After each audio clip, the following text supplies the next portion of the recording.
an amazing local poet. He's published nonfiction, A Century of Love, fiction, Becoming an American, Tears for My Mother, The Ones That I Know, and poetry, Blue Petals. And he's produced 2 CDs of original music, Tools of Creation and Quantum Limp. His latest book of poetry is Of the Carousel. Maybe he'll say more about that. It's a great book. His collaborative poem, Le Digital Corpse, will appear this month in Art in the Time of COVID-19 by San Fidel Press, and I'm sure we'll hear more about that. So here's Burt. Give a round of applause. All right.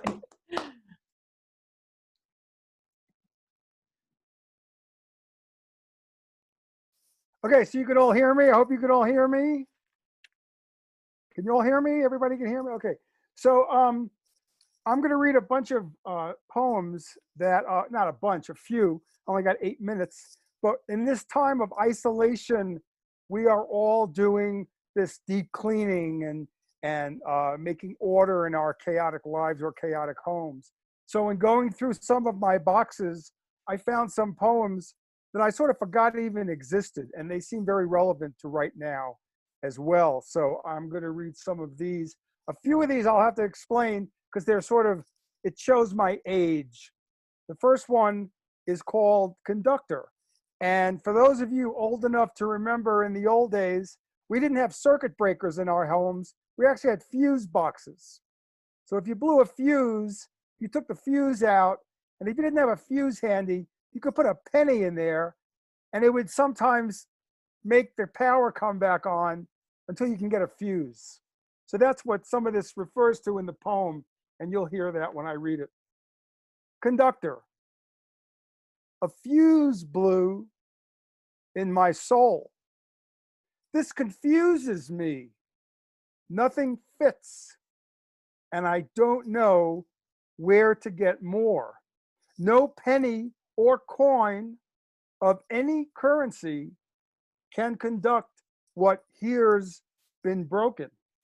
I know I've spoken of this before with someone, but can't remember who, and then was shown the door. I'm left in a kind of darkness, can almost understand the birds and the meaning of the senses, layer within layer, but have no way of knowing if this is a complaint or a prayer. The next one I'm going to read is it's a little sad, and I don't want to bring you down, but I'll explain the background. In the mid 70s, I had a very, very dear friend, and we were a couple for a while. Her name was Sharon, like my wife's name is Sharon. Sharon knew her. The two Sharons knew each other. And she was an amazing musician and an amazing painter. And she took her own life about 3 or 4 weeks before my son was born. And she owed me a letter. So I was waiting for this letter to show up. And one day in June of '93, I went to my mailbox. I owned a VW Bug at the time, so I pulled up and I opened my mailbox, and there was a letter addressed to me, and it looked like her handwriting, but it was from Maine, and she lived in Buffalo. So I thought, what is she doing in Maine? So when I opened the letter up, expecting to see her letter, it was from her sister, and the first 5 words of this poem, the title of this poem, were the first 5 words of the letter. And at some point, I edited this poem for publication, and I edited out the parts of it that had to do with our relationship. And I had since decided that was a mistake, but I could not find the original poem with those missing verses. But in one of these boxes that I uncovered, that I probably haven't opened in 20 years, I found the original poem. So this is for Sharon Friedis, my dear, dear friend, in loving memory. And it's called Dear Burt, Sharon is Dead. What were you doing in Maine?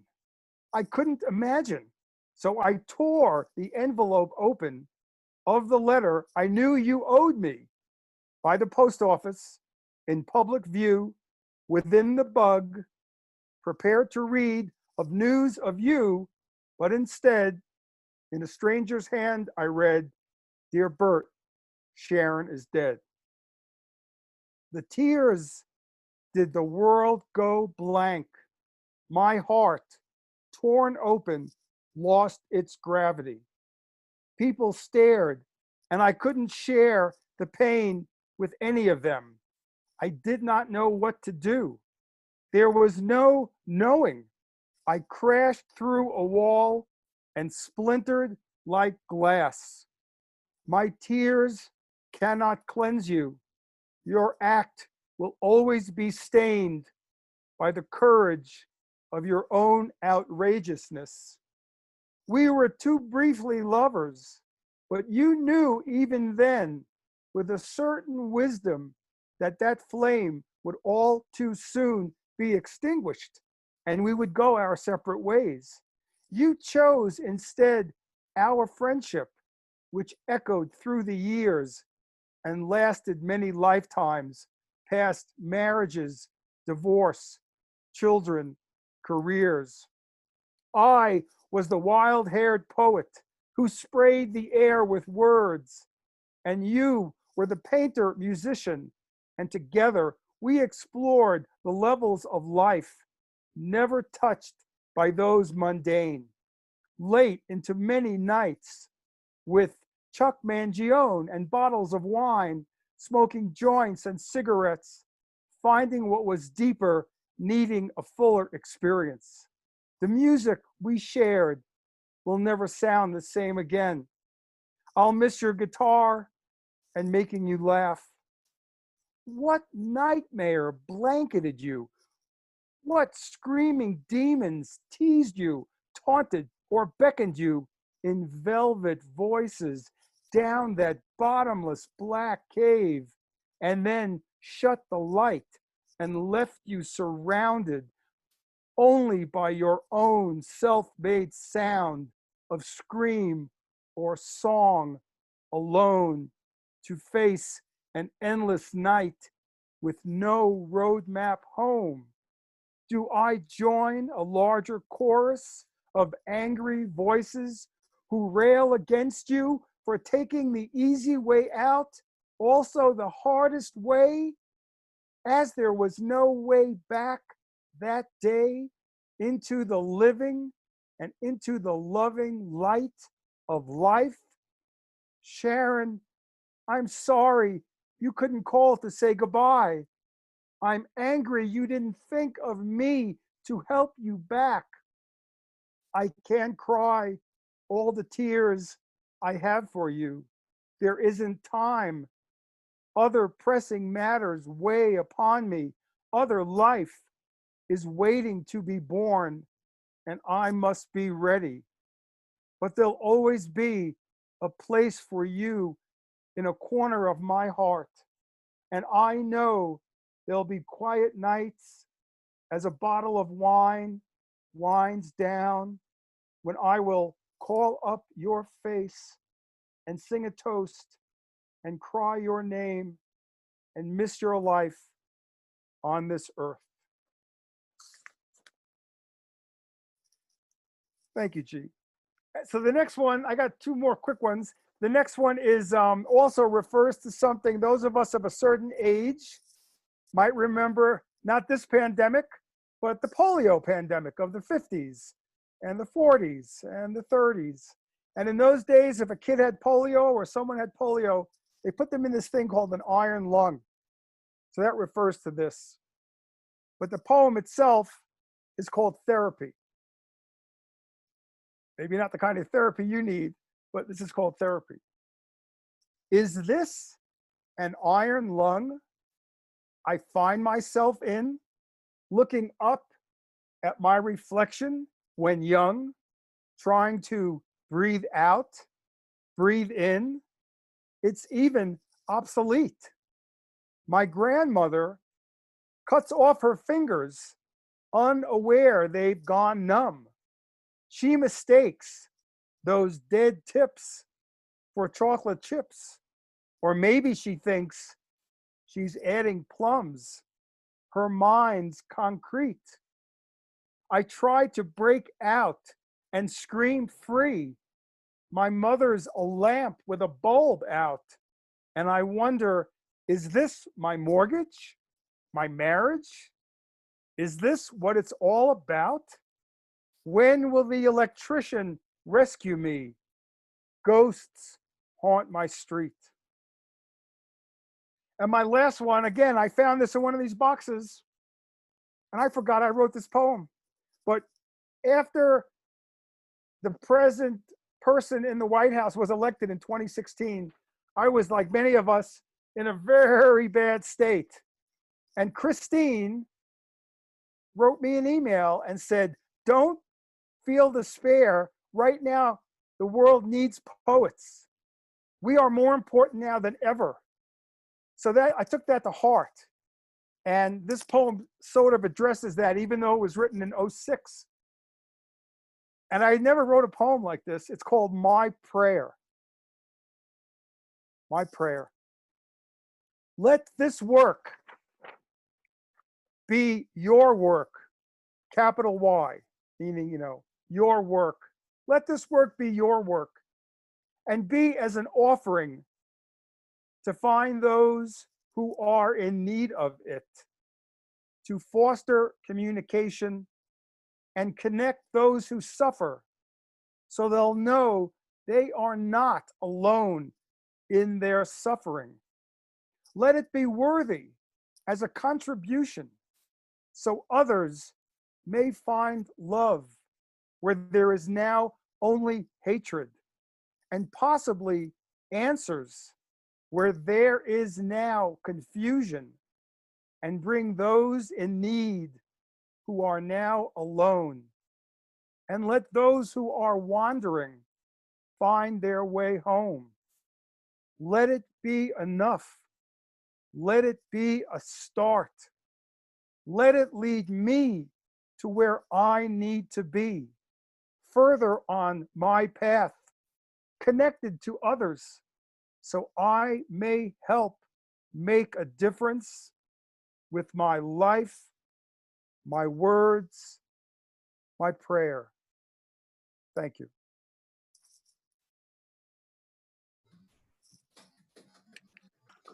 Yeah, thank you, Burt. All right. Wow, I'm really glad you found those old poems. Yeah, me too. Yeah.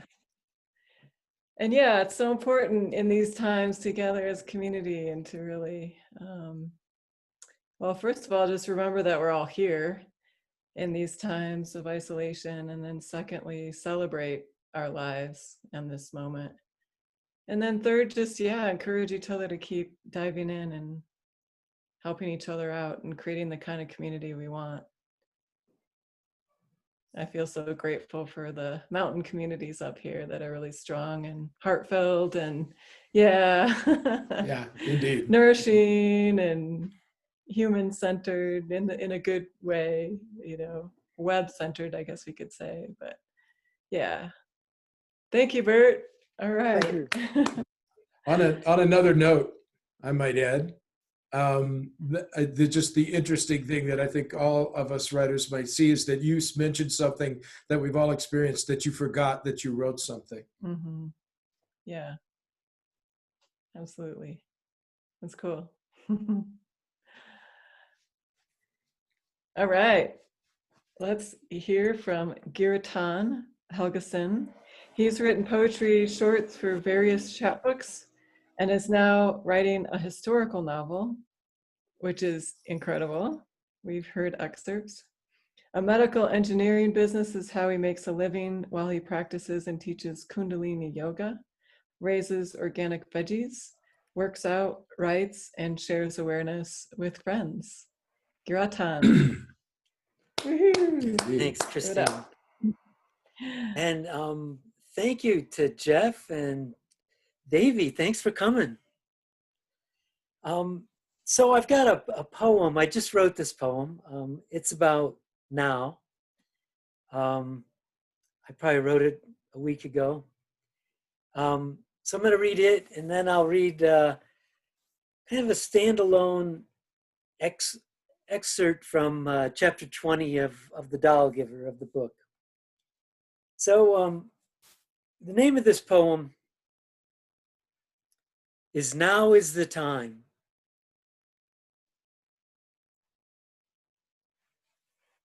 Now is the time. Now comes nature's call.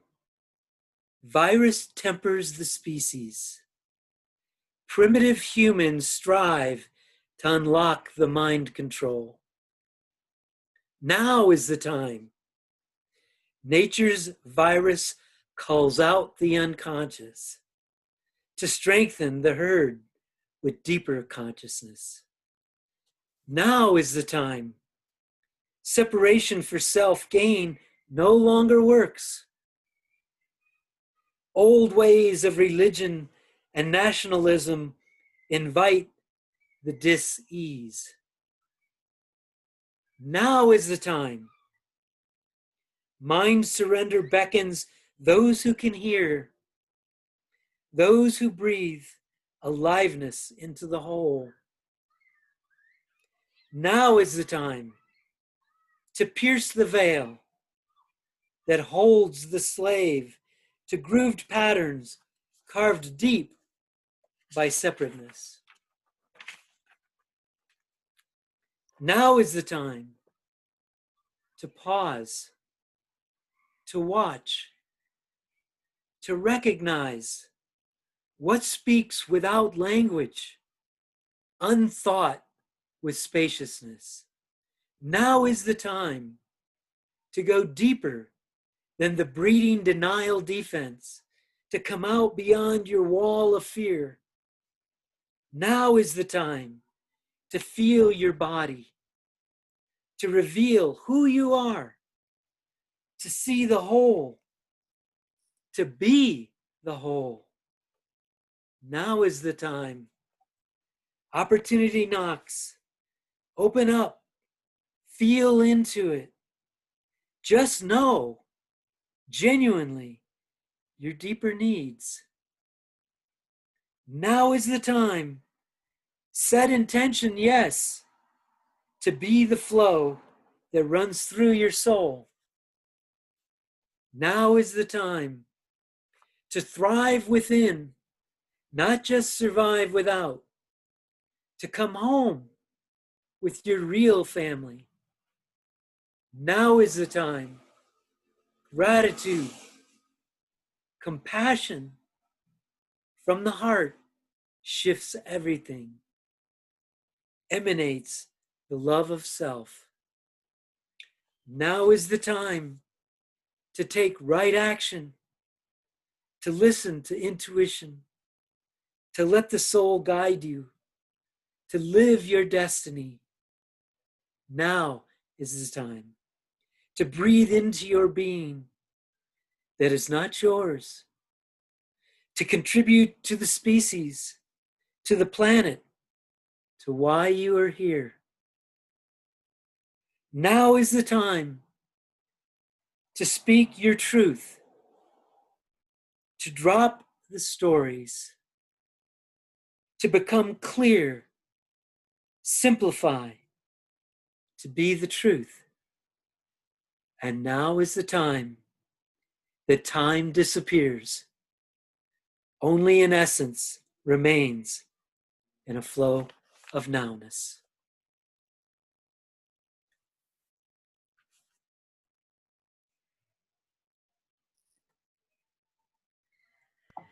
Okay. So after that mouthful, so this is chapter 20 in The Doll Giver. I read the group a number of excerpts out of chapter 19. This is the third time in the book that I've shifted into nonfiction. And really it stands alone and pertains a lot to what's going on the planet. But yet it very much ties into the book. So the name of the chapter, and this is only the first couple pages, is From Hunter-Gatherers to City-States, Individualism or the Whole. An evolved shift in the species of Homo sapiens from hunter-gatherers to organized city-states marked the species for present-day existence. Was it the creation of ways to accumulate wealth for a select group of individuals that supported the change? Or was it a difference in genetics and a manipulation intelligence that produced the thriving of the fittest? Were there always superior human beings who found a way to enslave the others to serve them with a clear pecking order structure? How was family and community virtually replaced by state and market?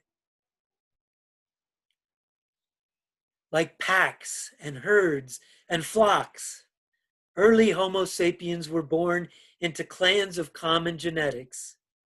Like their predecessors of the animal kingdom, they established pronounced territorial gathering and hunting grounds. What drives the animal kingdom also drives the supposedly more sophisticated human beast upon this planet. It is a deeply instilled instinct that protects its right to exist, including its food, water supply, and shelter. What is considered needs for survival, or what is considered needs for survival or necessary for existence greatly varies per group and individual. A powerful fear instinct dominated to control all forms of resource and wealth through the intricately configured states that developed in the name of progress. The Incan Empire was a key landmark of the evolution of those who foraged for food to the organized city-states to the highly developed empires that exist today. The migratory clans often followed their food source, season to season, valley to valley, coast to mountain, and north to south. Their plant food sources ripened at various times in various climates and biomes. Their animal food source also migrated with the plant variation, providing them with specific seasonal and geographical hunting grounds. Not unlike a dog protecting its home, humans naturally marked their food source territory and protected their habitat from invading encroachment. This became more dominant a factor as local populations grew. Clans functioned similarly to wolf packs, migrating with their prey and ripening plant life. Like the animal kingdom, genetics ruled with advantages to certain individuals to be stronger. In the early stages of human development, the physical brute strength of a few dominated the majority. Like a child with younger siblings and schoolmate bullies, the physically stronger applied their superiority to meet their desires for more nutritious food, the safer and more comfortable shelter, to meet their desires for more nutritious food, the safer and stronger was first to get. Not only did this apply to individual humans in a clan, but it also applied to groups and the clan itself. Part of the compelling inbred instinct was also the affinity for the clan to protect the whole. So here's where it shifts. Part of the compelling inbred instinct was also the affinity for the clan to protect the whole. This was not a force that originated from brain evolution or something that was figured out mentally. It was ingrained deep in the genetic fiber of the majority of the species on the planet. Lions protected their dens. Birds held close to the flock. Bees devoted their labors and life to the hive. Fish clung to their schools. Even trees intertwined their roots to the standing grove. Humans were instinctively drawn to stay with their clans, where there was a potent genetic link to their existence. The genetic link was vital to their survival and often took precedence over the individualism. The devoted energy of the whole eventually surpassed all struggles of the individuals to dominate.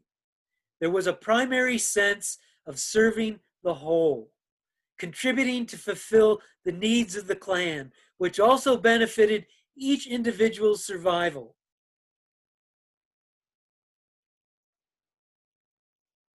So, just as a comment of this point of view, perhaps the COVID-19 virus is revealing the selfish ways of many leaders across the planet in their supposed individual strength. Perhaps the genetic link to serve the wholeness for survival across the planet in what may be the first sweeping wave of viruses is now coming to be. Thank you.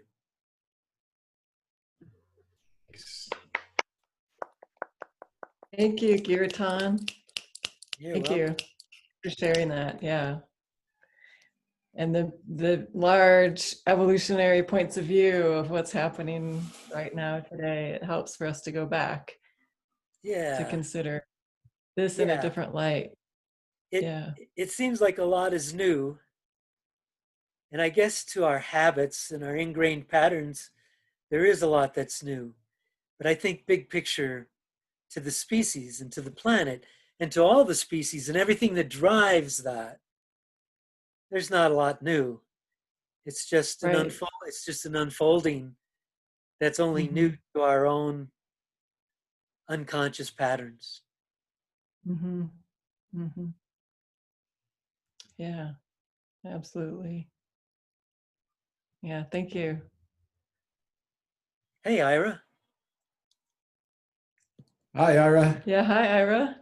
Good to see you. Okay. So now we're going to hear from Stith. When not living off grid or getting edgy as a political activist, Stith Bennett is a recovering physicist, high-tech entrepreneur, quality guru, and college professor. His successful recovery trajectory, involving every one of these afflictions, engages music and poetry, and I must say food. Stith Bennett. Thank you.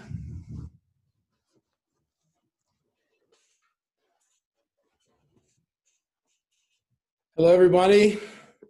I must tell you that these were under $2 at Costco. This first poem, I recently had the opportunity to have some mentorship from a great novelist, B.K. Lauren. And one of the things that she taught me was that you're supposed to give away the entire plot in the first sentence.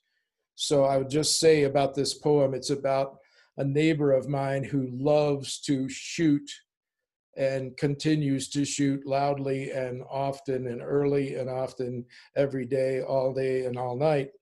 His real name is Steve, but his nickname is Buffalo. And that's the title of this poem, Buffalo. Buffalo, the earth-given herd, never needed to know of the 19th century. Their centuries had passed uncounted, unnoticed by their millions of lives, of grass and thunderstorms, of on-the-land births and natural deaths. until the swarms of pinkskins motored west on their dirty steam machines, and the gangs of two legs swinging steel on the ends of red oak handles pierced the prairie subsoil into broken, hallowed ground, then tamped the holy bejesus out of that never grass again, making hardened with flat steel impacts what once bloomed seed heads, upon which now were pitched an uncountable myriad of former rooted oak mighties, fit to be ties, squared into buffalo lengths, laid down at right angles to the path, as the smell of red oak and creosote that the buffalo's herd nostrils could sense, scent marking the pattern of westward advance. The herd did notice that the roadbed always advanced just a bit ahead of the rolling steam and fire machines, always weighted down with long steel rail, always spiked snug end to the last rail end, and always making a way for the engine to wheel west another increment. Always making a way for the end of the line to intrude into the herd's dominion. Always making the end of the line the only free land left upon which to live a natural life. Always making the sides of the line a formerly free land of sudden unnatural death. More than 60 million slaughtered, shot at leisure from the new train's cars. Death certain to those herd creatures who neither feared nor didn't fear. As the bullets came in driven men valleys from overheated rifling and joy from the excesses of so much killing. Buffalo, the earth-given man, never needs to know of the 21st century. His history passed by without empathy, not noticing the millions of lives lost to propaganda and storm fronts, lost to blood and soil and unnatural deaths. Until the swarms of ragheads festered fictional through the dirty image machines, and the gangs of in-your-faces packing iron in their leathers and studded black holsters pierced the suggestible topsoil of Buffalo's broken id ground and tampered with his holy Jesus, so that never will there be peace again, making provoke-hardened rage-kill pacts from what once seemed a cool head, upon which now were stitched an uncountable number of trigger fingers, twitching nightly to the vengeful Almighty, fit to be tied, squared off into an accuracy machine, obsessively firing round after round as the smell of hot steel and gunpowder jerks thrills into Buffalo's herd nostrils, scent marking the pattern of testosterone advance.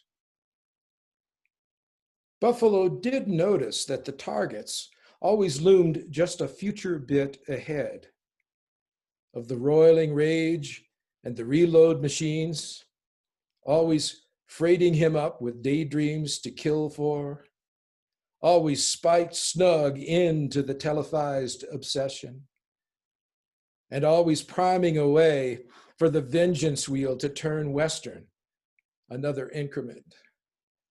Always making a way for the end of the line to intrude into Buffalo's emotional dominion. Always making way for the scene at the end of the line, when he saves the only free men left in his tribe, who can live out a manifest destiny as if natural life. Always poisoning the other side of the line with lead, reclaiming the never once conquered land for sudden senseless death.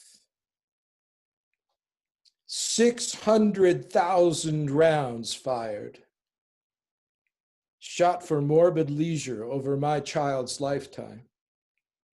Death certain to that child's sleeping dream features that once neither feared nor didn't fear. As the bullets keep coming in, weakened warrior volleys from driven man's overheated rifling, and joy from the excesses of so much killing of the earth beyond a target.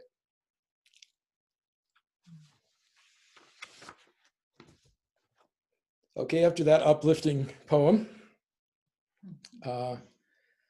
I should introduce this one in somewhat the same way, to give it away right away in the first line, introducing it to say that this is about a John Coltrane song called Naima.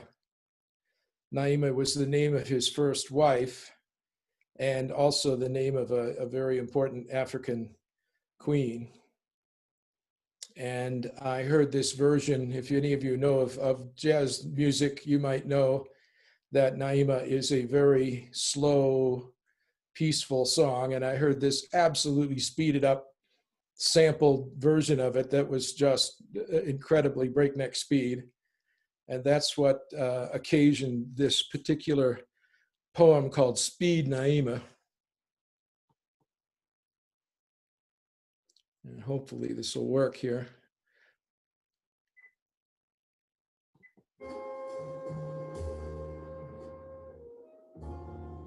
Ask if they can hear. Can you hear that? Okay, good. Naima was inseminated with a slow, molten soundscape. Slow dance, tiptoe advancing in sage presaged steps, so soft as to be the opposite of tap, so slow as to be called out as archaic by the post-bop prediction practitioners with their worn addictions to the future, with their seductive speed selections that hypocritically sample past times and pass them off as new time, fast passing. Breakneck pissing it out as if it's your nation, when now, to your ears, it's fractions. Not one nation indivisible, not whole sweet jam, but just jammed together with brutal heel clicks of quick ins and outs of train tracks ripped from the roadbed grace of their smooth segues. Naima is instigated within a fast, mown down soundscape. Breakneck beyond dance, pushing in wild, unplanned steps, so hard as to be surrogates for rap, so fast as to be called out as prolific by the post-pop soda coke elucidators with their shorn skull, thin skin, sheep hauteur, and their selective speed deductions. They cryogenically chill her last lines just to piss me off, as if new time was lasting. It's break time machine vending sold as salivation, when food trucks now bring better satisfactions. No nation is invisible. No, not when we are slow jamming to her soul train. Slipped from discs, on our backs, spirits together, slow, fertile, phonic, shimmerings in space, touch her loving ways. Naima's will is propagated. Speed or no, emotion's sound escapes.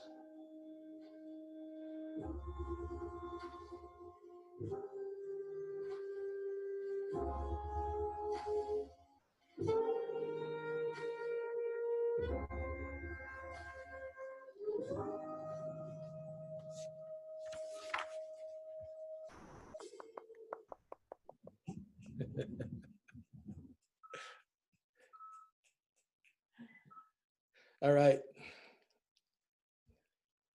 So do I have time for one more? Sure. Okay. Little sweetener here after some of that. This is called Sometimes. There's time to feel deeply, to know because you are there. Sometimes to sense the difference between it and what you know about it. When there is love, there is the feeling of love, connecting beyond knowing anything and knowing how it feels to understand what loving presence is. Sometimes in the forest with the wind, as the birds fly against and then with the wind, scooping ascendance with intentional wings. In the forest, with the gravity of tumbling water, bubbling sweet levity around serious rocks in the stream bed. In the forest, with the trees bending in arcs of strength near the canopy, bending in fine units of the differential calculus near the floor. Strong from the roots below, even as they clutch the least serious of the surface stones, even as a huge fallen neighbor reveals a massive root tangle, caressing its clutch of toehold anchor stones like eggs in a nest. All the tons of girth and height and thick branches, mere prayers to hold on for dear life, yet present in loving presence for season after season of concentric wedding rings. Sometimes in the arms, surrounded by wind, water, trees, there is flight, laughter, growth, ascendance, tumbling, bending strength, presence, play, rooted love. Sometimes there is time to feel deeply, to know because you are there. Thank you, folks.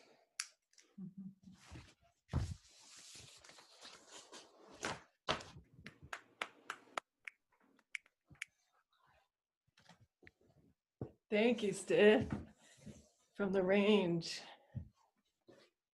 the buffalo to the rooted trees and Niyama. Thank you. Yeah.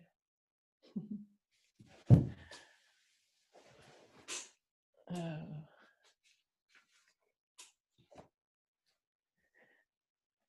Next up is Ray Phillips. He's published poetry in some local chapbooks and now sadly defunct Daily Planet Almanac. In the last few years since retirement from CU, he finished his first novel, Awakening La Luz, and has been working with his wife and chief editor, Donna, to prepare it for submission to DAW. He's been a Lump Gulch resident for 35 years and a regular contributor to local poetry gatherings. Yeah. Ray loves words. He loves crafting them. He loves the way they sound, the way they look on the page, the way they feel on the tongue. He loves their power and history. He believes they can do anything. He believes if we change the story, we change the world. Here's Ray.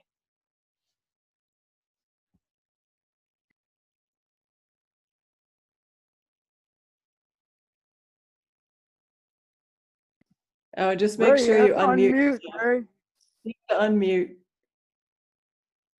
Lower left corner. Yep, that should do There we it. go. There you go. Okay, are we good? I can't see. Oh, let's see if I'm click that one, Donna. Yeah, okay. We're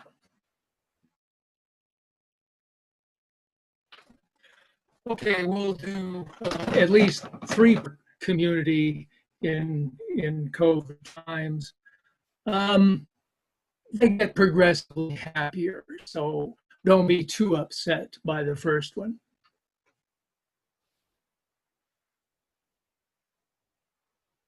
One is called and the Stupid. Maskless stupids, like maggots on a corpse, no space between their white skins.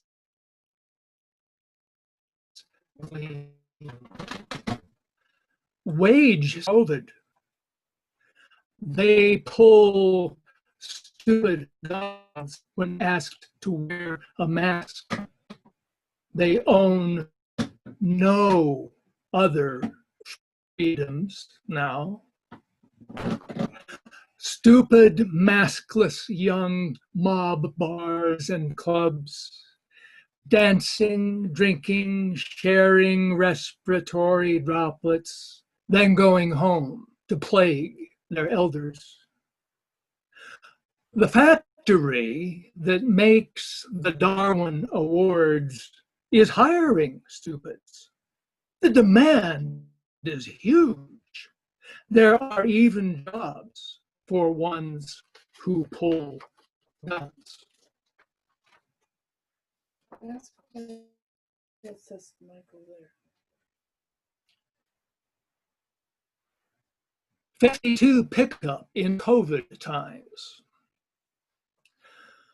The whole house of cards has been picked up and flung into the winds of change. The cards swirl and tumble high above us like multicolored autumn leaves that have not yet begun to fall. We glimpse patterns as the cards fly this way and that. Backs, suits, blacks, reds, numbers, faces. Was that a straight royal flush up there? A full house? I don't think it's poker anymore. A deuce can beat a king. Our society is being well and truly shuffled. Eventually, the cards will settle, oddly all face down.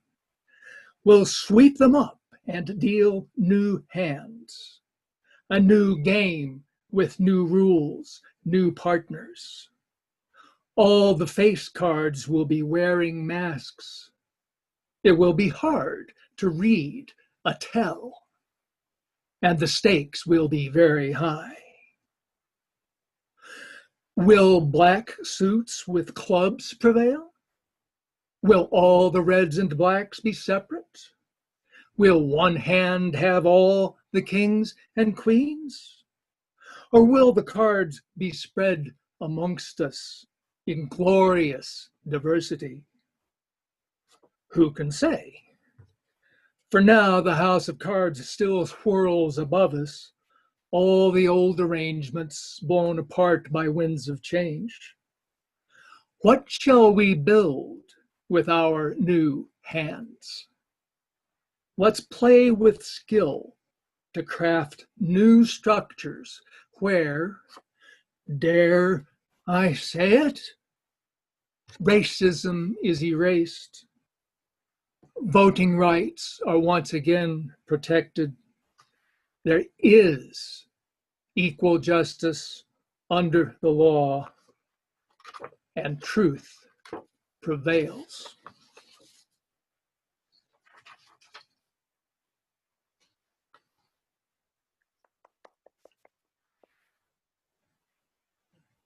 Thanks for COVID neighbors. Although tomorrow and tomorrow and tomorrow creeps in this petty pace from day to day, I do have neighbors. Let me introduce you to a few who help me pass the tedious days, not missing too much what I used to do. Each day at 7:30, I go out to hang the sugar feeder for the hummers. Opening the screen door, I am bombed. 10 neighbor moths rain down upon my head. Like aspen leaves, they flutter, flick, and turn. I hang the feeder and am mobbed by 5 or 6, or is it 7 neighbor ruby throats with perhaps some broad tails and some rufous? I can't tell. They move so fast, like electrons orbiting a nucleus. I go back inside and re-emerge with wife and cushions for the glider on our deck. This time, no moth anointment. We sit in peace and sip our tea and glide back and forth and watch our neighbor clouds. By 9, our Kansas neighbor down the road walks by on his daily 3-mile trudge. We say hello. He says hello and keeps on walking. Then promptly at 11 trudges back. We say hello. He says hello and keeps on walking. Crow Patrol flies by at 9:15, winging west and cawing, cawing, cawing. Bird surveillance daily in the hood. Crow Patrol comes back at various times, flying east and cawing, cawing, cawing. By 10 or so, the swallows and the flickers raising families in our big, gaunt aspen fly out and back for bugs to feed their babies. The flickers direct as arrows into the trees. The swallows indirect and intricate. Like the clouds, the swallows never make mistakes. They flit, they glide, they pause, they swoop in magic aerobatics, calling sweetly, stitching through the bug-filled fabric air above the blooming meadow in our yard.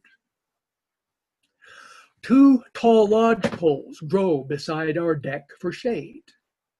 2 pine squirrels out for lunch zip up and down them, chittering and yelling, manic as the hummers, fighting over cones. Then reconciling, they eat and bomb the deck with pine cone cobs. Coyote wanders by betimes or howls outside our window in the moony night. He's outside these groundhog days and has no schedule that's predictable and tight. Mice and ground squirrels mustn't know he's there. Ingenious unpredictability. One day, like a gymnast on a bar, he walked a fallen aspen, paused at the end, then leaped into a graceful arc and dived into the jungle grass to grab that squirrel. These are some of my nearest COVID neighbors. There's also all of you, seen darkly through this glass, but no less real and present, no less valued, no less loved. All bring to us the matchless antidote to isolation: community.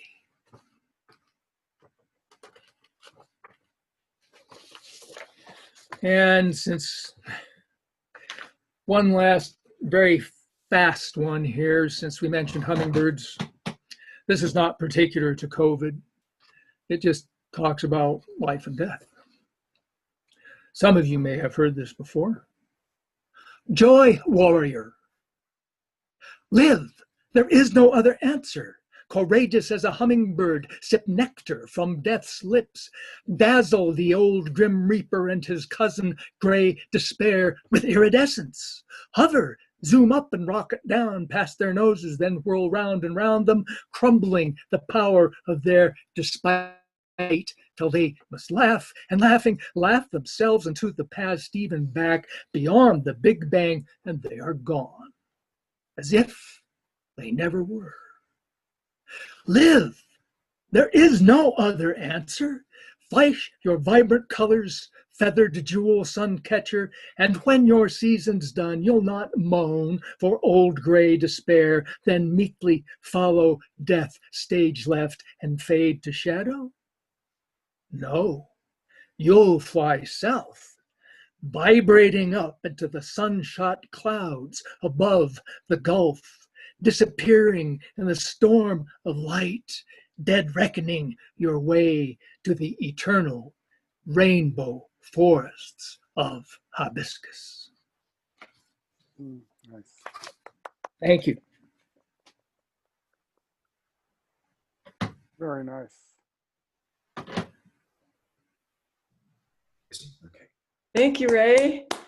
And I love that last poem. I think that's one Yeah. of my favorite ones. Yeah. And it's great to meet the rest of your neighbors. Well, some of them, yeah. Been very, I mean, including us. we've had a chance to do some very careful, extensive observation of all these critters that live with us. Yeah. Well, I guess I get to introduce our next reader.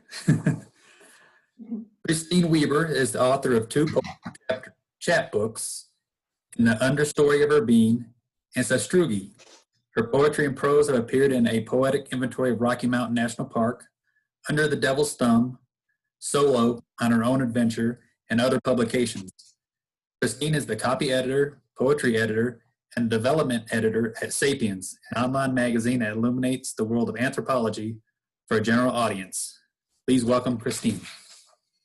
Thank you. Thank you, Michael. Let's see. So I'm going to start with a hummingbird poem. And I'm guessing most people in the mountains have experienced this. So I will read the poem and you can figure out what I mean. Emerald dart.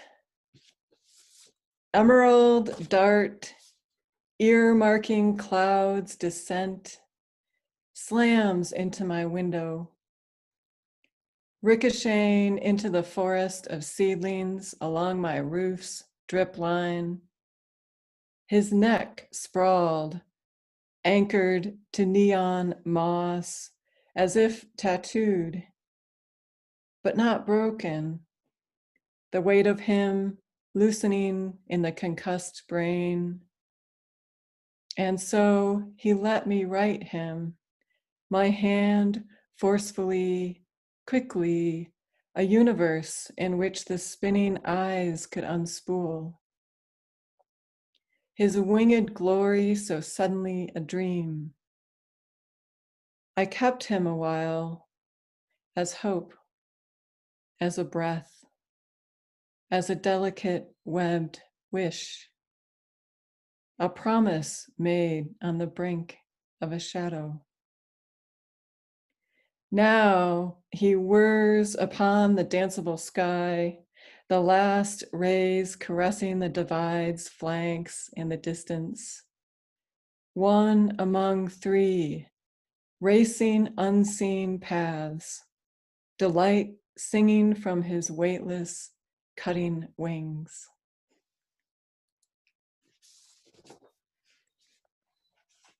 Thank you.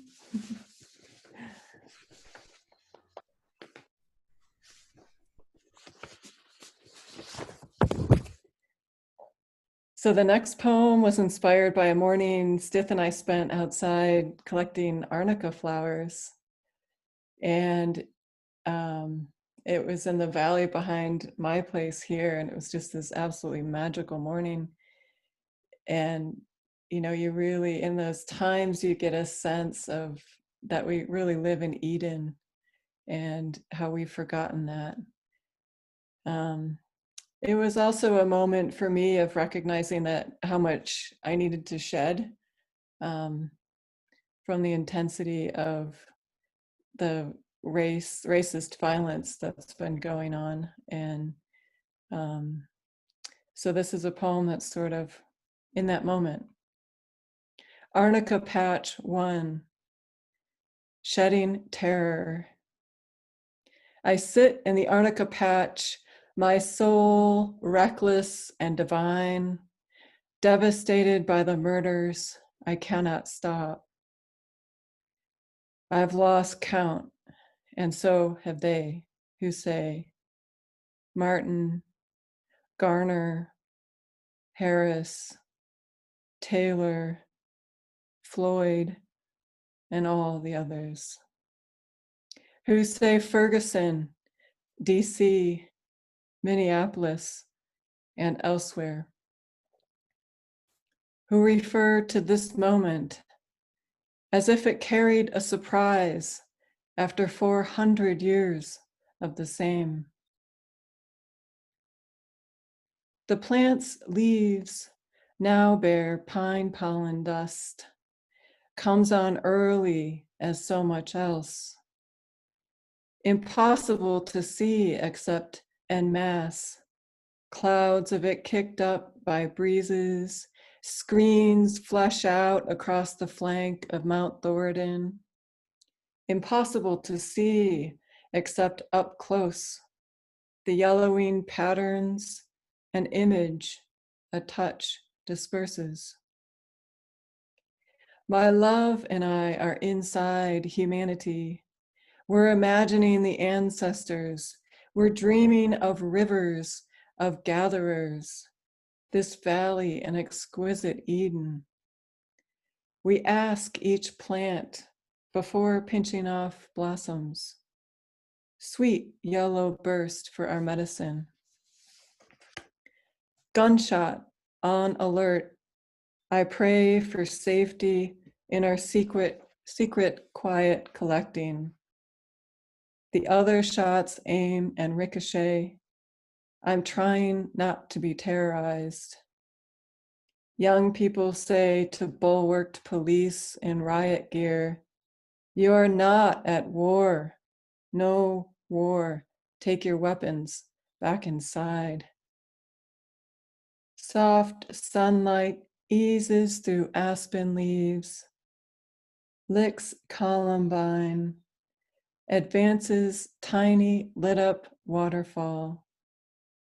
Female hummingbirds poke and gather willow fluff, worrying without fear. Nothing in the present moment seems to know. Sing as we hold you tenderly, they say. Shed and shake, cast off the yellowing dust.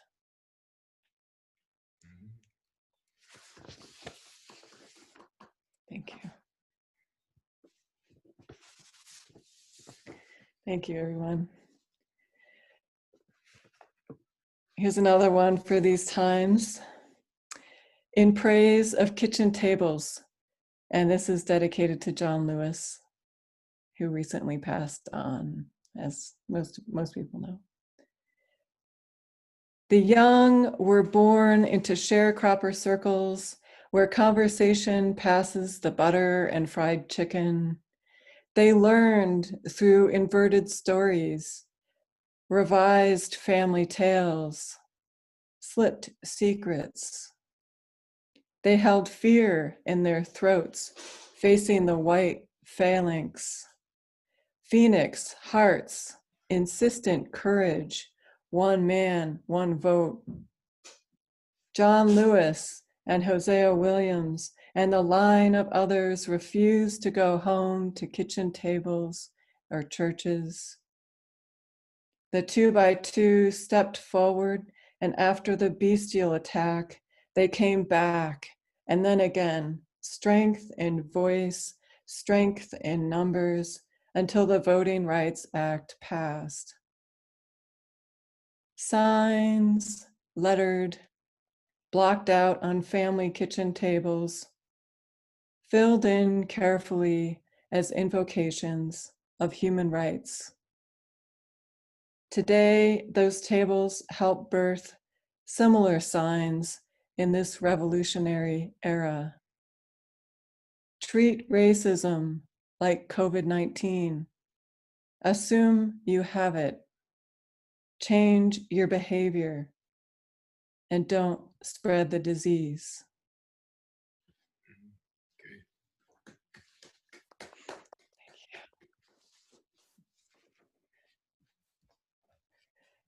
Thank you. And one more. I'll just give a little framing to this. I just had woken up from a nap and I was in bed and looking out my window, which faces west. And I don't know, about 60 ravens just came bursting toward the hillside. And I wrote this poem, Black Stars. Black stars shoot across the sky, all wing and beak, body of one, body of 100, whirling, ridgeward, circling, folding, spiraling. The turn, a wave into sunset's brow. Shock of energy falling from celestial breath. You can follow with your eye, their eyes, windows, trace elements. But the breeze riders coming into their conversations, teaming up from independent caves, slip into their own window, a sash leavened above the hillside, closing. All right. Thank you. Thank you, everyone. And again, if you want to sign up for the open mic, add your name to the chat box. And I think Michael will take like a 5-minute break. And as one of my teachers calls it, a bio break. And we'll come back and have the open mic. Thanks, Christine. All right. You're welcome. See you back in a few. All right. Anybody signing up? Yeah, but how about Ira? Maybe you'll sign up. I know. Let's see. Can we talk to him? Or did he drop out? No, he's here.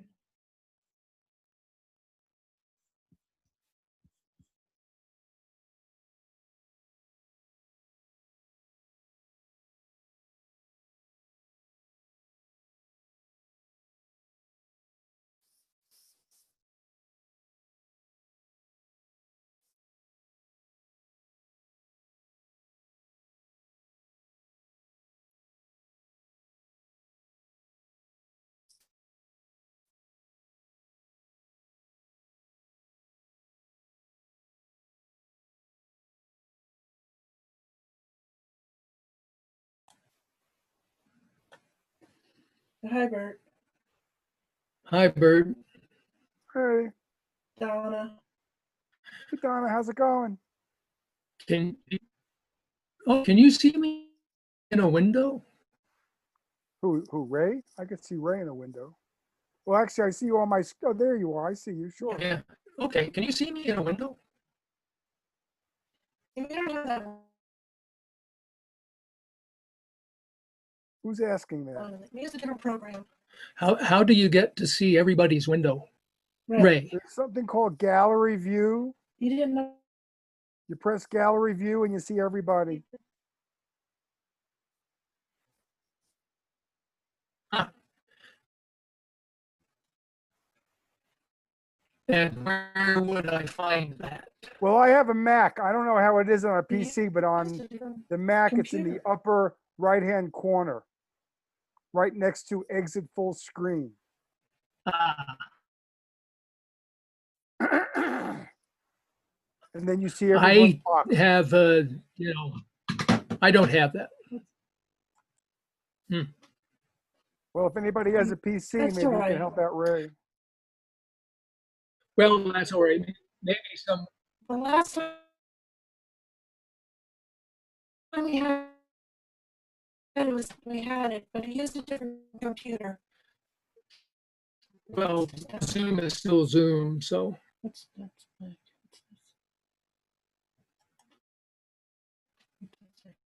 mm, Yeah, it's called gallery view, but I don't know where it is on your computer. that's all right. There should be a. Well, I have a PC, but I don't see it. You used a different program. No, Zoom is Zoom, I think. This is a different program. You didn't upgrade this one. This is an old one, right? I don't know. Whoops. I'm just curious. Sorry, pausing the thing. There was a view option there. Hmm. What's this? Michael was recording it. Yeah, we agreed to be recorded. What's that say? It's got something to do with encryption, so someone can't crash our Zoom meeting, I guess. Okay. Hi, Michael. Hi, Michael. Hi, Ray. So would you know how to do gallery view on a PC so we can see other people? I know on my Dell, it's on the, if you go to, it's on the upper right. There's a little thing that says speaker view and gallery view. And if you click on those, between the two. Yeah. You have to go to whole screen though. Go to full screen to get it. Right, if you're in full screen, then you'll see on the upper right, exit full screen and gallery view. Yeah. Nope. We All, go, all I see is exit full screen, so I guess it's Oh. just not on this Huh. this older laptop. Could be, right? Could be. That's not. No. Well, that's Oh well. Got a bunch of Nope. updates to Zoom over the last, 5-6 months. So maybe you don't have the latest version of Zoom. Maybe, I don't know. That could be that could possibly be. I thought I got it when I logged in to join this meeting, but maybe not. So Ray, do you mean that when one of us reads, you cannot see us? Oh yeah, I can see the person reading, Oh, okay. but when I'm reading, I can't see anyone else's reaction. Oh, okay. So Ray, you don't have that in the top there where it says speaker We view? had it No. in the last You don't have computer. it. Huh. Well, maybe I'll just go back to the desktop, but it has a terrible camera and mic. That's why I'm using the laptop tonight. Let's just say thank you. Oh, well, thank you. I'll see if I can figure it out on my own. Probably I just need a newer version. Yeah, listen, Zoom. we're there. I just see everybody with their coronavirus hair. No one's That's why got I'm an wearing a haircut. beret. Yes, That's great. yes. Well, except Michael. Well, I got the haircut, but I got the beard. So there you go. You got the haircut. Yes, it looks good. The beard looks good, Michael. I like it. I haven't gone to a barber since the 80s.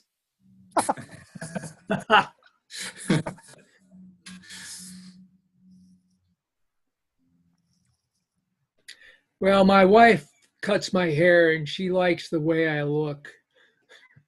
It looks real good, man. That counts.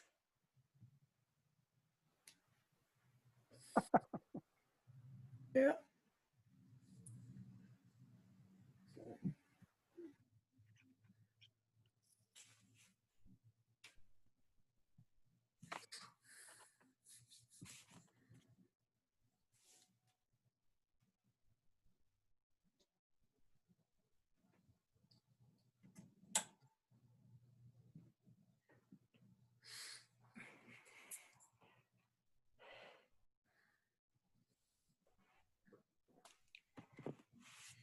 Davy, have you been painting?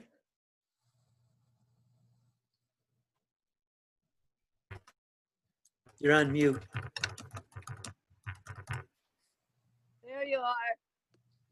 Yeah, Don't say me. Say where inspired, are we? inspired by all these poets and writers like yourself. So that's Right, what's Ray. out Nice to next meet is a painting you. of all your wonderful, wonderful work. Bert, Davy's the one who does the illustrations for my book that you've seen. Oh, wow. Yeah. Just fantastic. Those are fantastic. Oh, thank you. Thank you. Oh, yeah. Uh, It's such a beautiful melding of the visual with the words, and they're just right for where, where they show up, and very, very, very nice, very impressive. oh, thanks for saying that. Yeah, it's been really it's been a real pleasure to work with Gretton about that, because I had to learn not to just follow what I wanted to do, but also had to try to get the sense of what he's wanting to portray, and that's a whole different line. It's given me a lot of experience for that. It's really fun to try to create visions that don't give away the book, Yes. but that intrigue the reader. Yes. It is an art. It's a different art than I've ever been involved in. Yeah, yeah. Oh, Hit the chat definitely. box. Not that. That's not the chat box. Yeah. Christine, you're still muted. I can't wait to hear yours, Ira. Is it a recent writing? You're muted, Ira. Unmute. No, Unmute. what do I do? Just hit enter again. There you go. Okay. Well, thank you for the attention. I crave attention, by the way. That's why I'm going like this. Hi, Ira. Can everybody go like this, by the way? Is everybody able Yeah. to go like this? I have double jointed thumbs too. Can you do this? Okay. Well, I don't think it's my turn for Can't the do open that. mic, but it will be. It might How about be. this? It might be improvised and audience participatory. We're all ready for you. Woo! Woo! I heard a rumor. Ira, Sith and I channel you all the time. We'll like randomly say, okay, ooh. Ah.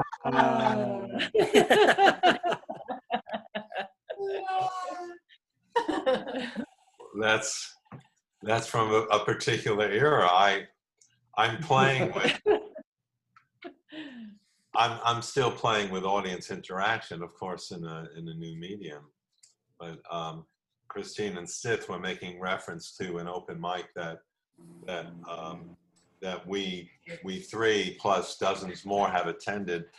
The Industry Cafe in Boulder had an open mic for years, easily 6-7 years or more, on Tuesday nights, and let's all visualize it coming back from 7 to 9 in person. Let's hold on to that, and that's how I met Sith and Christine and 3 dozen or 4 dozen other people who I'm grateful to share art and life with. It's a fantastic. Likewise. Yeah. Yeah, so I hear myself talking a bit too much, and I can either go into a piece or pass the microphone to whoever is up or hosting it. That would Well, be let's Bert. see. Michael, has this been 5 minutes? Do you think? Yeah, I think we've been past our 5 minutes limit. Okay. Actually, let's go down our list. So we'll have Bert go first, and then Go find Donna, and then Ira. So What? we have a few more. So before I read this poem, I just wanted to say, especially amongst the musicians in the group here, all musicians that I know are starved for playing live for people. And people who would like to listen to music are starved to go hear a real band.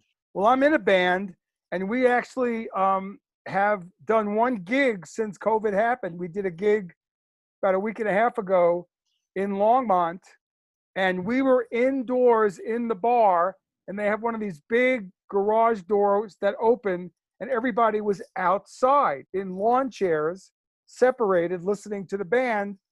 So we have another gig if you want to trek down to Longmont and hear an actual live band. We're playing September 26th from 7 to 9 in Longmont at Grossenbart, it's called, which means great beard. So I fit right in. And again, we'll have that garage door open. Everybody could be outdoors in their lawn chairs, and we will play for 2 hours, and it is fun. So the poem What I'm is the going to day of read, the week? it's The- Saturday night, Saturday night, Thank 7 to 9. So Christine referred to this poem at the beginning of my introduction. This small press called San Vidal Press. I saw their listing on what's it called? Submittable.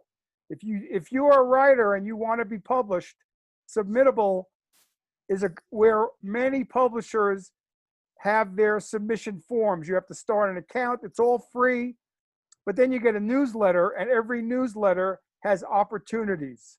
So I saw an opportunity for publication. They were doing a book called Art in the Time of COVID-19. And they were asking for submissions of art, fiction, poetry, photography, nonfiction. And a friend of mine in Florida and a friend of mine in California and myself, before this showed up in early March, when COVID was just starting to happen, we wrote a poem collaboratively using a thing called The Exquisite Corpse. I don't know if you all know what that is, but it is a game that could be used in visual art or in writing. It was invented by the Surrealists in Paris in the 1920s. And this is how I describe it. So I submitted this poem that the three of us had written.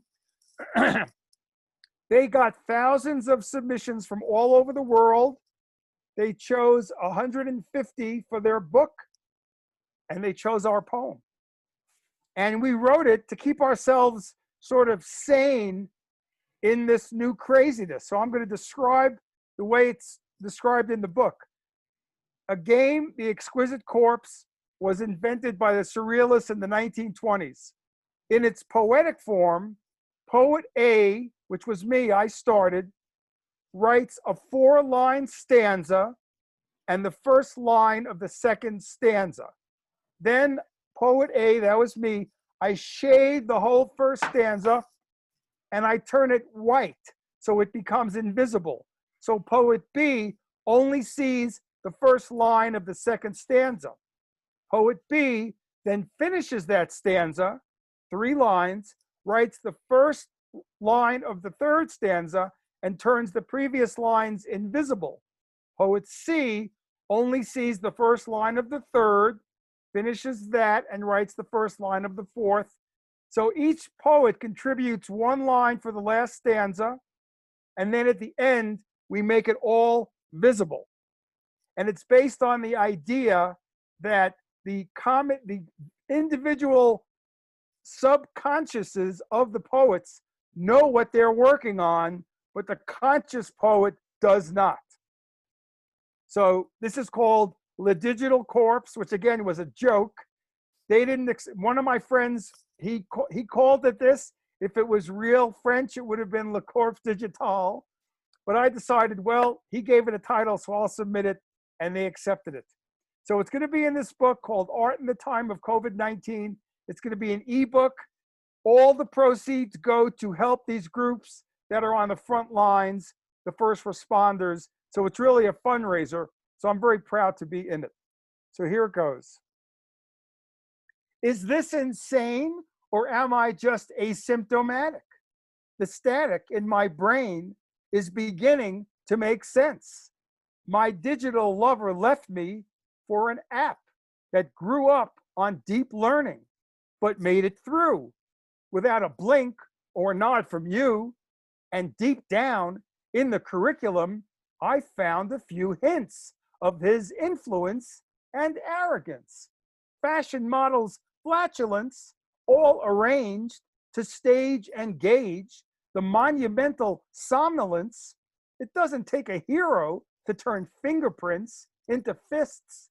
Doesn't make much sense to turn mono into stereo if no one can hear the difference. Then there's no reason to pretend there's any substance to the inference. This was a sainted band. Divvy up the tip jar. Leave the jackals at the bar.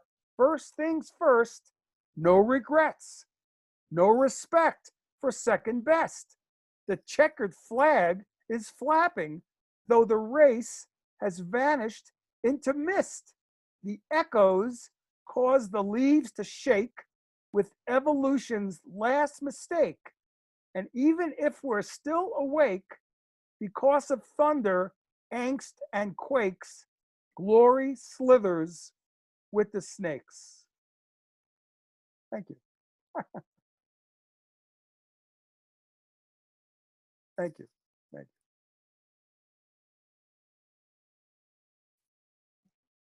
Thank you, Burt. Yeah, you'll have to let us know when that's out.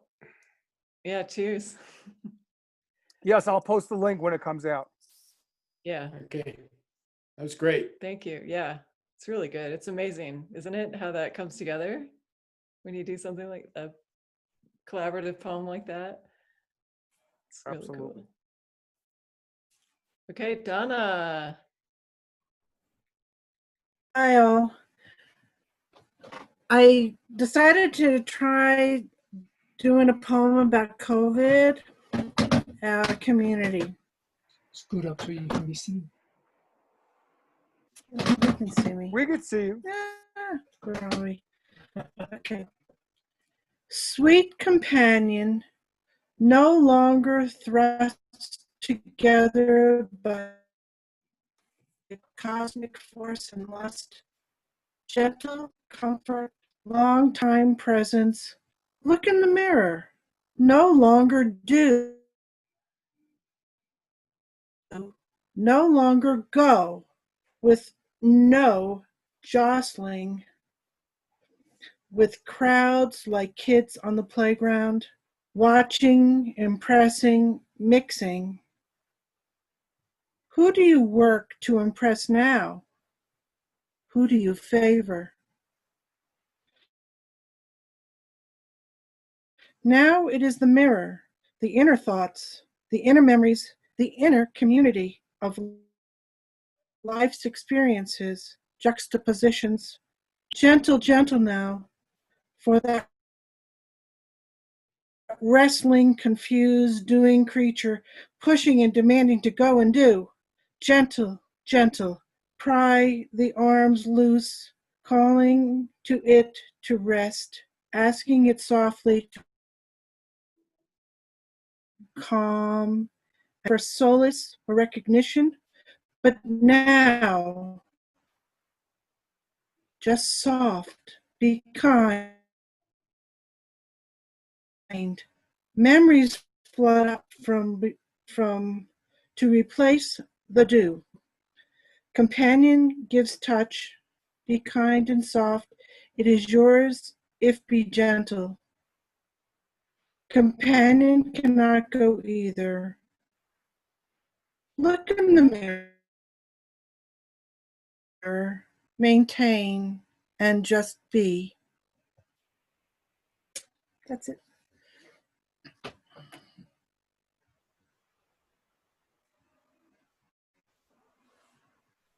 Okay. Thank you, Donna. Thank It was you. kind of sad when I wrote it, but it was not one of my happy. Okay. Yeah, somebody called that the Corona. It's like the, what did they say, the Corona coaster.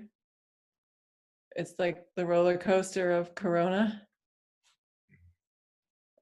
I think you muted yourself again, but yeah. No, thank you, Donna. Yeah, The the Corona up coaster, the up that's and good. down of every day. Yep. The And Corona coaster. well, it's about being inside all the time in my head and my memories, and I like to go out and see people so I can get out of my head and my memories. So Right. this Yeah. whole community is inside of me, and I've been telling Ray stories of my life. I have so many stories. I have so many memories. Love you, folks. writing. Bye bye. What? Yeah, love you too. I said keep writing. Love you too. Yeah, Thank you. great, Donna. Ira.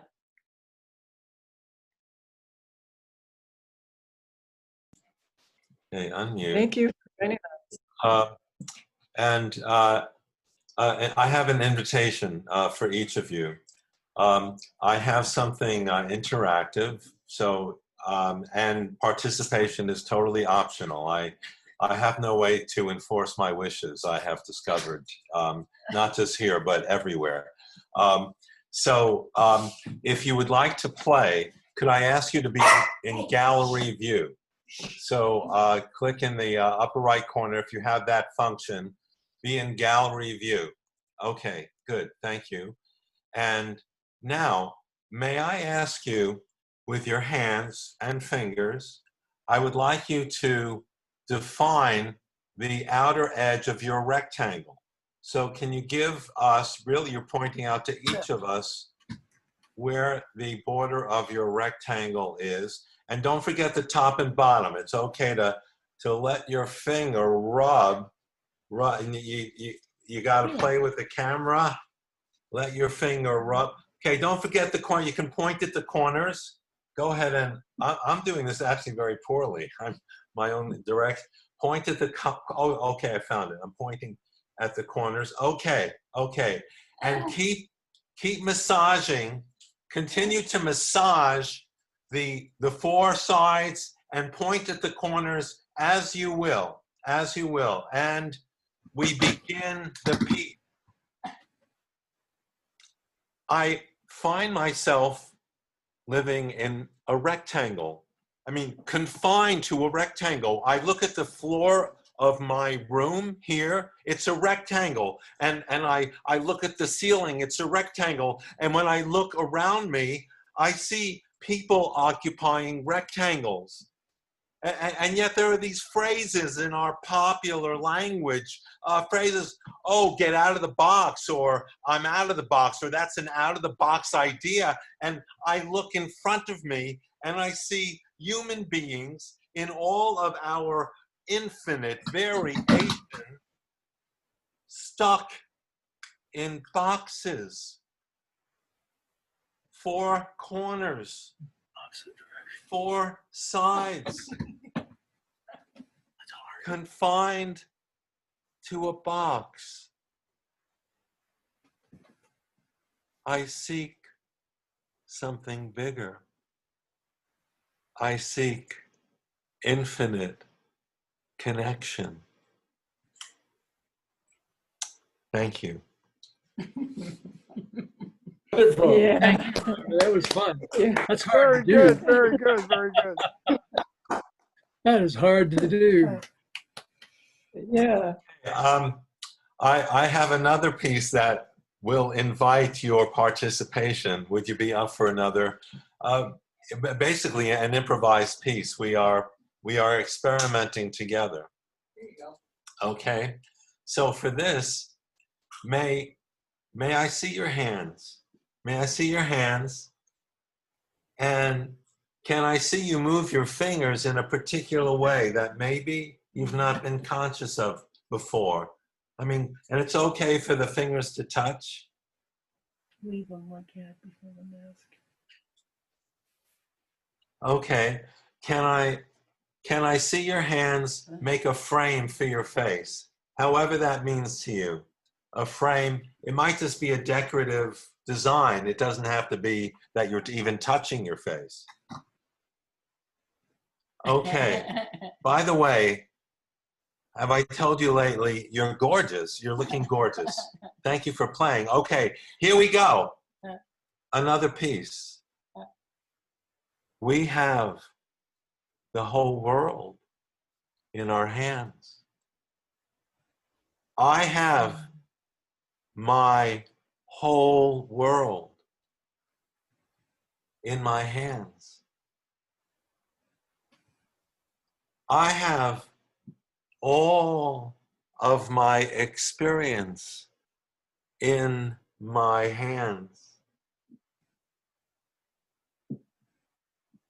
I even sometimes have my heart in my hands. I have my life in my hands. I have our lives in our hands. We have each other's lives in our hands. I'm getting dizzy. I'm getting dizzy. I wish us love, and I wish us love, and I wish us love. Thank you. Yes. Yes. Thank you, Thank you. Ira. That's good. Thank Very you. nice. That That's fun, Ira. reversed left and right thing. Thank is you for hard. playing with me. So that piece never existed. Thank you, Ira. And way to get out of the box, Ira. Oh, Yeah. oh, thank you. Thank you. I enjoy doing Welcome. improvisation. So, and thank you for playing with me. I couldn't Thank do it you. without you. We noticed. Well, you handled it perfectly. Oh, Oh. well, thank you, Ron. Thank you very much. And I'd like to introduce the best friend who I married. This is Karen Jones. She's Hey, Karen. not yet in the Hi, lower. Karen. Yeah. Hi, Karen. Good to see Good you to see again. you. Karen See you Jones. all. Yeah. Hi, Bonnie. Inga Rotten. Hey. Yay, Christine. Oh, you guys look great. What a fun Yeah. night. Good to see One you. way to get together. Yeah. Yeah. Yeah. So Thank you. I'll pass the mic to whoever, if to the To- MC, to the to Garrett. Giraton. Yeah, Giraton. Oh my gosh. All right. Okay. Just a short poem. It's a love poem, I suppose. But the name of it is Her Ethereal Scent. Her ethereal scent bears a message from another world. Earthly hair fragrance grounds one to the temporal. Her awakening aroma delivers a presence to the present. Natural perfume triggers attraction to her movement. Her auric scent connects one to existence. Fragrance of her entity inspires a current of strength. An aged aroma calls one to a center. Life's perfume casts a trail of deaths and rebirths. Her ethereal scent links one to the whole. Two scents blend being into one breath.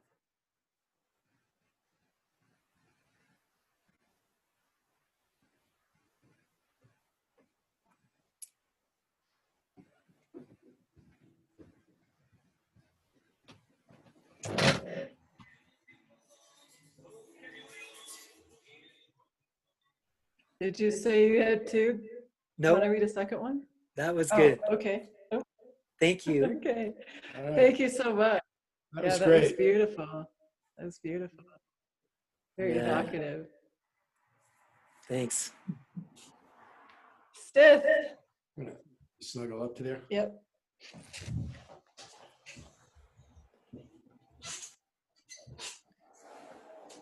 All right.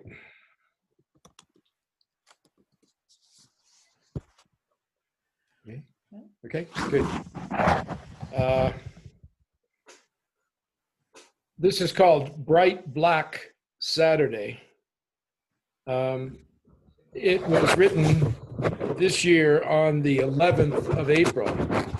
For those who know about Christian activities, that's Black Saturday before Easter.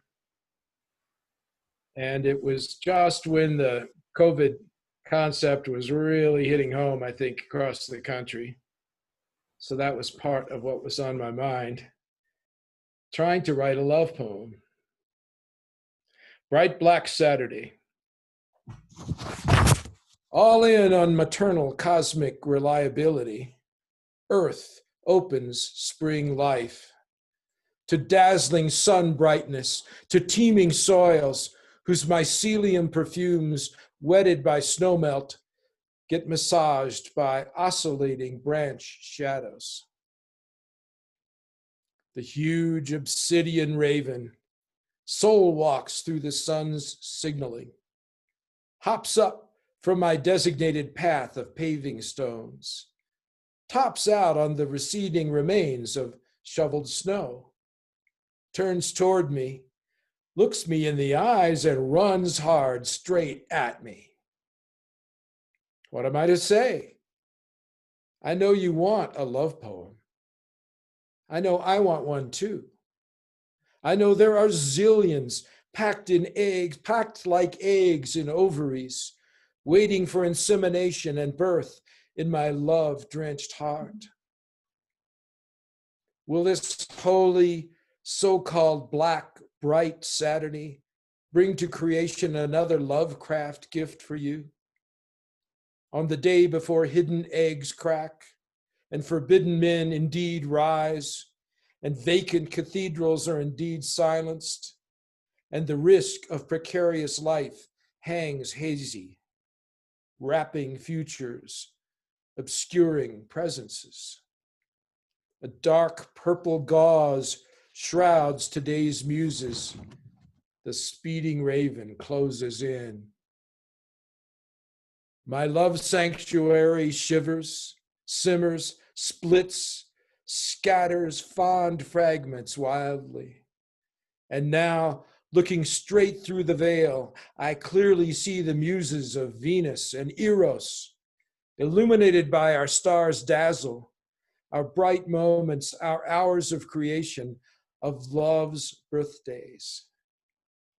With a caw-caw, as close and loud as a lover's scream, the raven banks aloft, brushing our amorous poetics with the joy of her melancholy wingtip.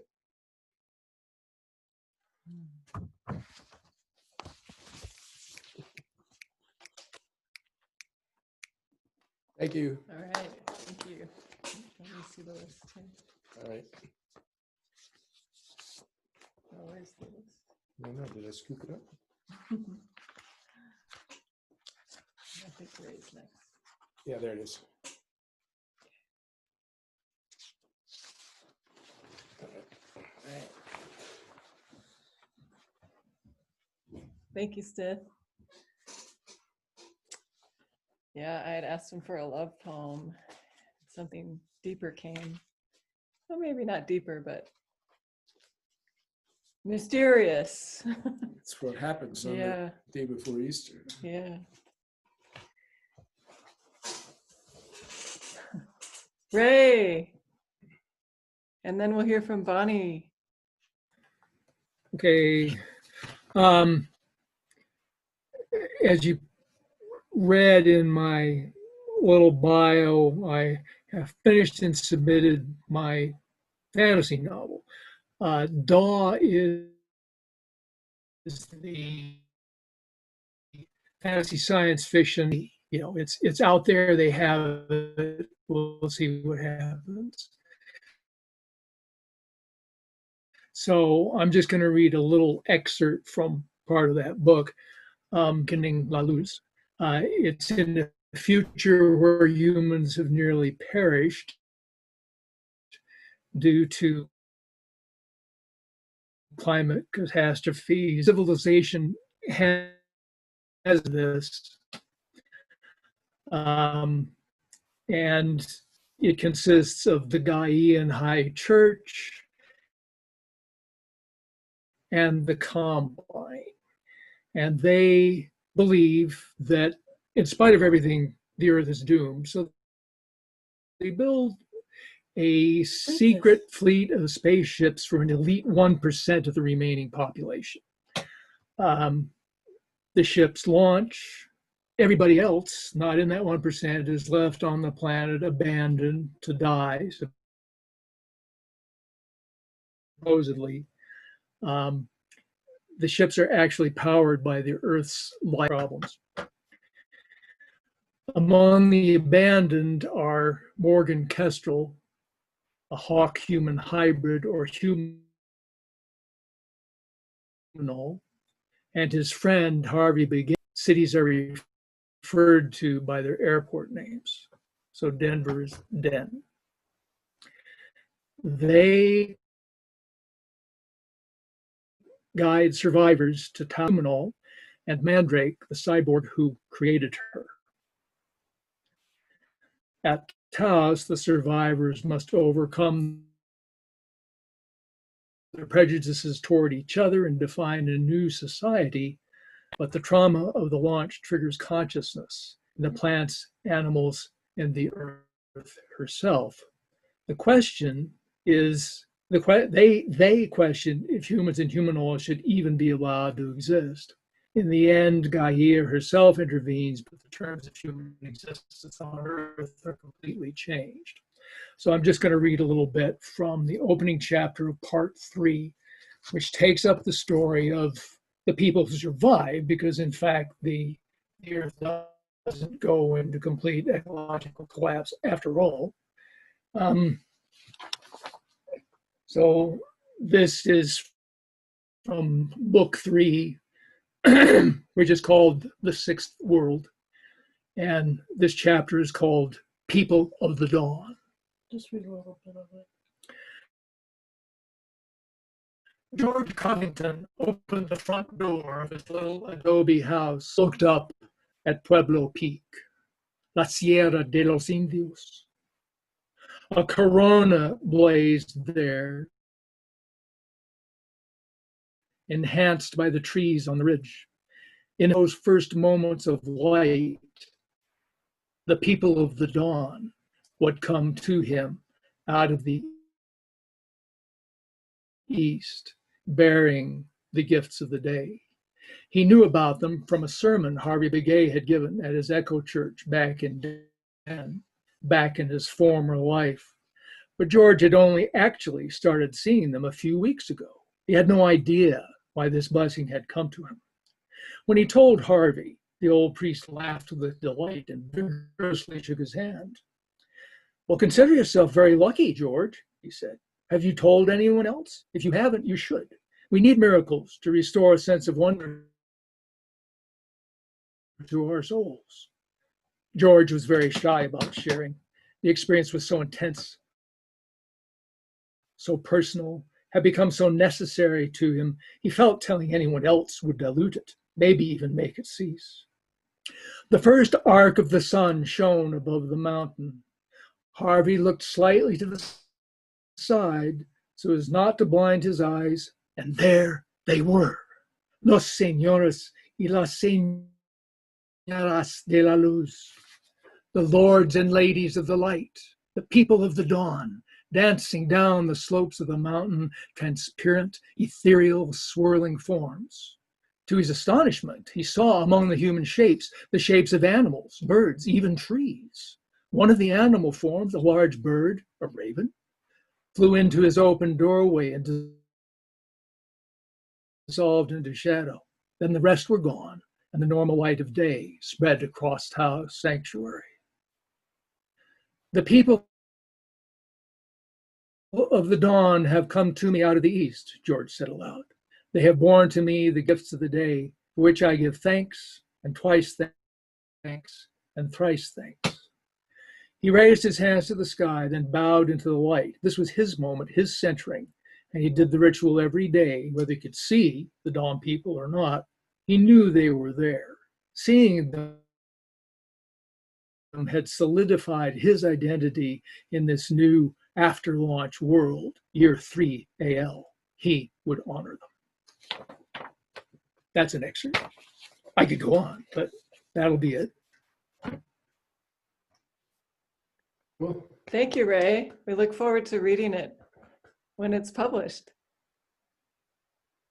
You bet. Me too. Yeah, keep us posted. Bonnie Sundance. Unmute. You need to unmute. Unmute. Yeah. Bonnie.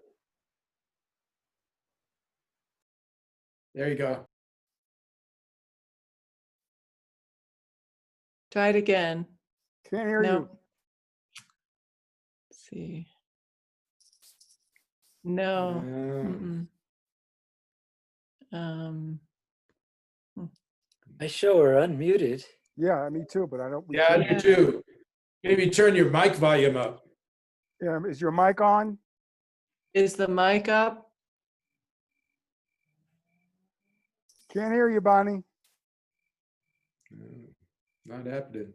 If you go to the if you go to that mute button in the left-hand corner, lower left corner, there's an arrow next to it, and then you can click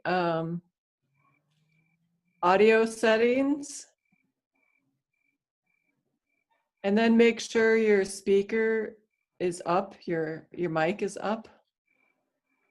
Your output volume is up.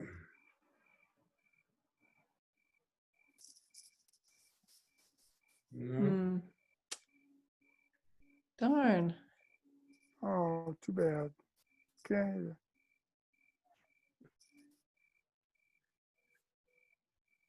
you. Phooey. Yeah, sorry, Bonnie. I hear crickets. I know. Right. Whose crickets is that?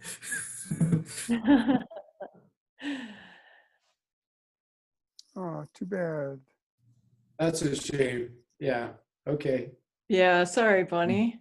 We wanted to hear you read a Yeah. poem. Well, next time. Or you can email it to me and I'll share it with people who are here.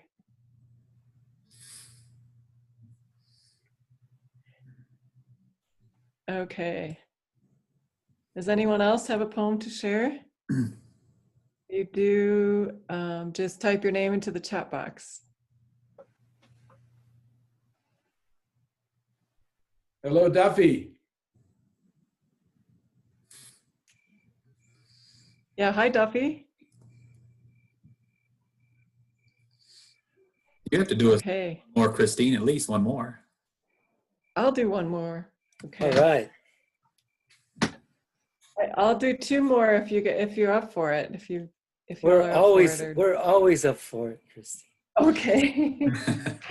Well, I wrote, I had a really interesting workshop at Lighthouse Writers Workshop that was about praise poetry. And I didn't know what to expect. But I learned a little more about odes and, praise to certain things, like the praise to the kitchen table poem that I read, and how you can also flip it. There's some odes that are really not odes.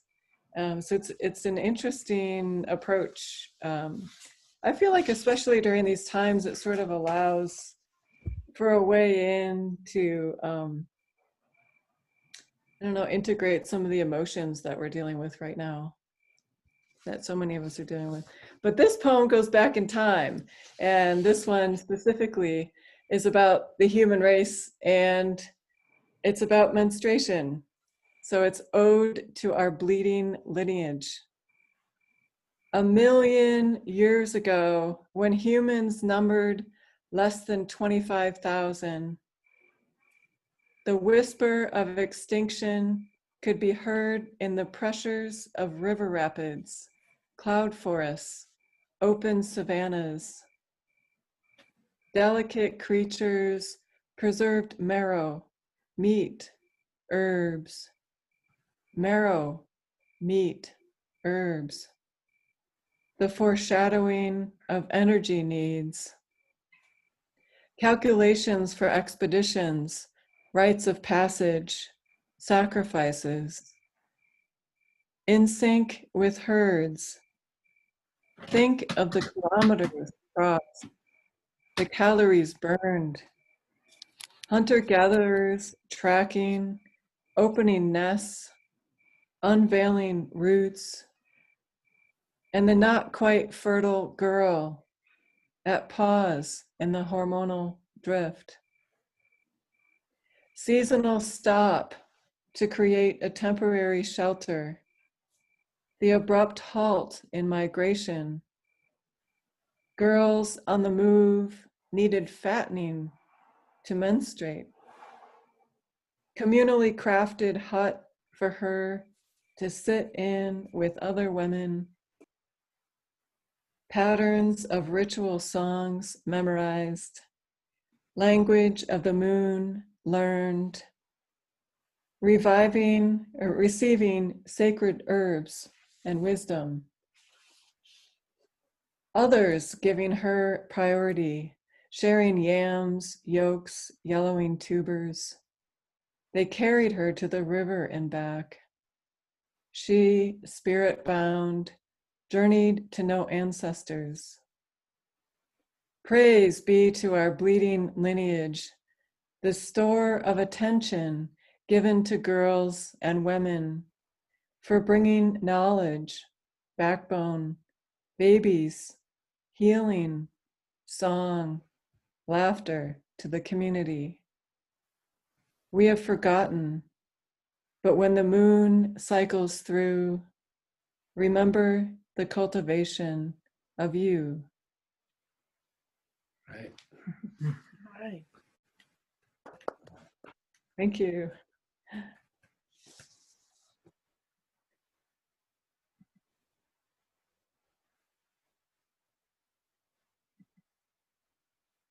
Hey, Bonnie, I just saw your message. Yeah, so So can you hear me now? Yes, yes. yeah, Yes, Yes. why yes, don't we you hear you. read and I'll read one last poem. Why don't you go and then I'll read one last poem. Okay, okay. Great. So this is a found poem that I remembered that got saved back from January of 1975 when women were gathered at Wolf Creek, Oregon. It's called The Earth is My Lover.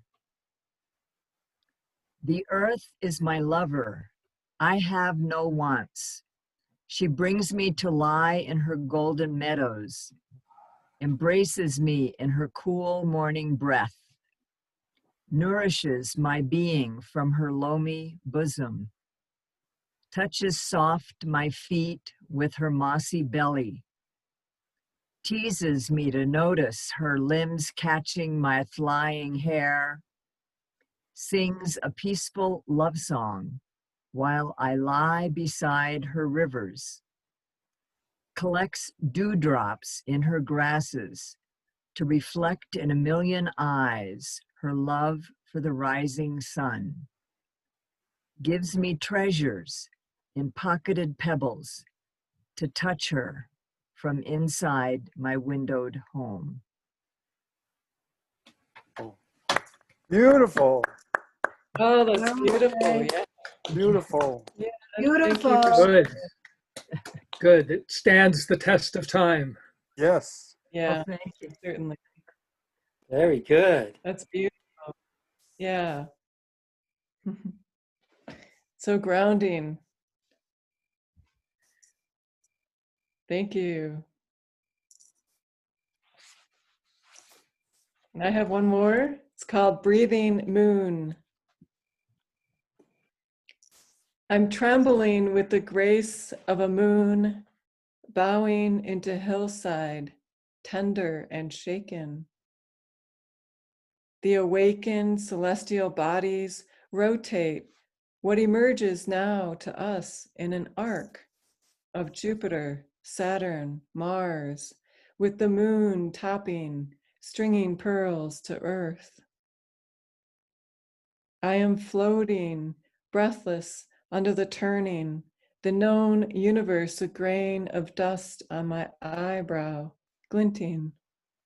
The floating bodies vulnerable, hanging in the vortex of light and dust and gases and flash matter. I am one among, and I am. And how do we reconcile that kind of space with our exquisite wildnesses? The changes come, and we, with this unveiling of yet another skin, with this bend into the arc, with a giving way, knowing ourselves only as beings rotating in this unweighted exchange. We test the strength of a love we cannot see, but that pushes up through the granularity underneath snow.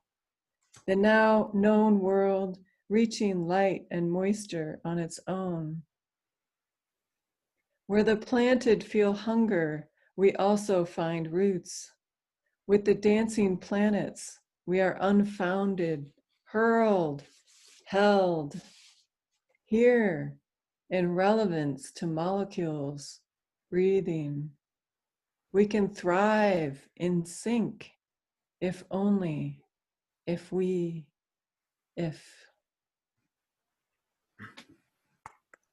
All right. Thank you. Thank you.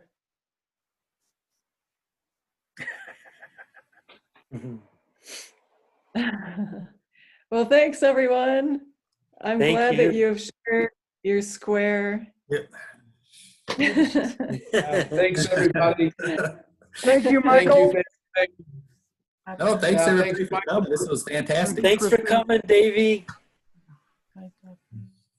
From the virtual library. Yes. Thank you, everyone. Good to Thank see you, Thanks, Christine. everybody. Thank you, Michael. Thank you, Thanks, Christine. Michael. You guys, this was Yeah, great. Michael. So I are will you see you gonna post the recording somewhere? I pushed record. We'll see where it goes. I hope it's not stuck in. All right.